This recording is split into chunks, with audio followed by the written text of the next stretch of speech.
Saudara-saudari terkasih dalam Kristus, salam jumpa kembali dalam serial Belajar Mudah Alkitab.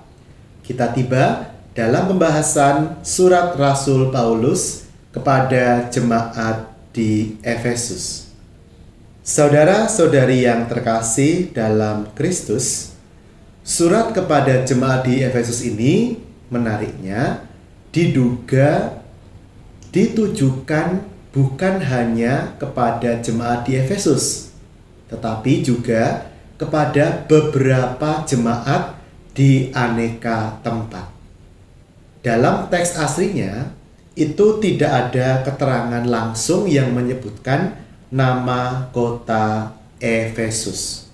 Sehingga surat ini sebenarnya apa? Merupakan kumpulan intisari dari pokok-pokok pengajaran Rasul Paulus yang beliau kirimkan kepada beberapa jemaat di tempat-tempat yang berlainan. Maka kalau kita membaca surat Efesus ini, kita sebenarnya dibantu untuk memahami pokok-pokok pengajaran iman dan moral dari Rasul Paulus.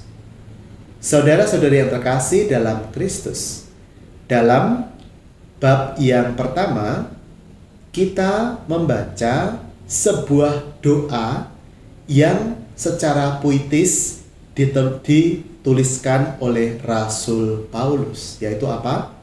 Doa pengertian tentang kemuliaan Kristus. Di sini Rasul Paulus itu berdoa untuk jemaat yang dia layani. Dikatakan di ayat 16, "Aku pun tidak berhenti mengucap syukur karena kamu, dan aku selalu mengingat kamu dalam doaku, dan meminta kepada Allah Tuhan kita Yesus Kristus, yaitu Bapa yang mulia itu, supaya Ia memberikan kepadamu roh hikmat dan wahyu untuk mengenal Dia dengan benar." Saudara-saudari terkasih dalam Kristus, salah satu tugas dari seorang gembala, kita masing-masing adalah gembala, bukan hanya imam. Seorang bapak, seorang ibu adalah gembala bagi anaknya. Seorang pendidik adalah gembala bagi anak didik dan murid-muridnya. Seorang pelayan di masyarakat adalah gembala bagi masyarakat.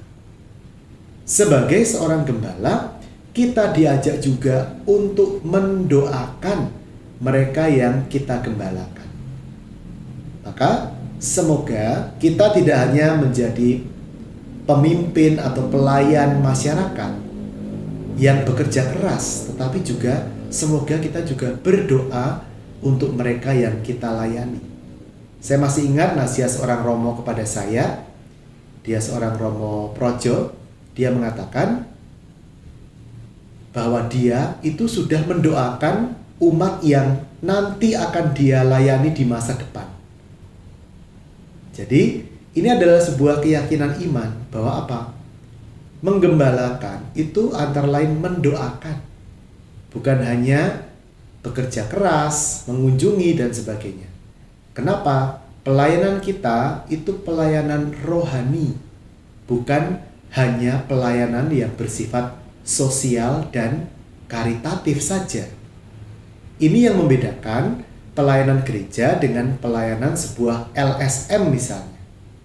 Sebuah LSM tidak melayani dengan doa. Kalau gereja melayani juga dengan doa.